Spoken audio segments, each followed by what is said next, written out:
உங்கள் நட்சத்திரத்துக்கான யோகம் தரும் நட்சத்திரம் எது அப்படிங்கிறத பார்க்கலாம். அதை எப்படி பயன்படுத்தலாம் அப்படிங்கிறதையும் பார்க்கலாம். உங்களுடைய யோகம் தரும் நட்சத்திரம் உங்களுடைய ஜாதகப்படியும் உங்களுக்கு யோகம் தரக்கூடிய நட்சத்திரமாக இருந்துச்சு அப்படின்னா 2 மடங்கு உங்களுக்கு நற்பலன் உண்டு. உங்களுக்கான யோகம் தரும் நட்சத்திரம் திருவோணம். ஸோ அதை எப்படி பயன்படுத்துறது அப்படின்னு சொல்லி பார்க்கும் பொழுது, இந்த யோகம் தரும் நட்சத்திரம் வரும் நாளில் உங்களுடைய ஜாதகத்தில் உள்ள தோஷத்திற்கான பரிகாரங்களை நீங்கள் செய்யலாம். அப்பொழுது உங்களுக்கு பரிகாரங்கள் நல்ல விதமாக பலன் கொடுக்கும்.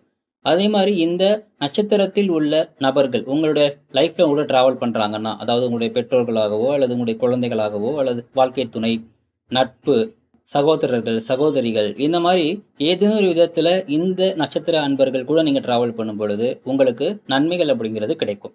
முன்னாடியே சொன்ன மாதிரி ஜாதகப்படி இது யோகம் தரும் அமைப்பிலையும் கனெக்ட் ஆகி வரணும்.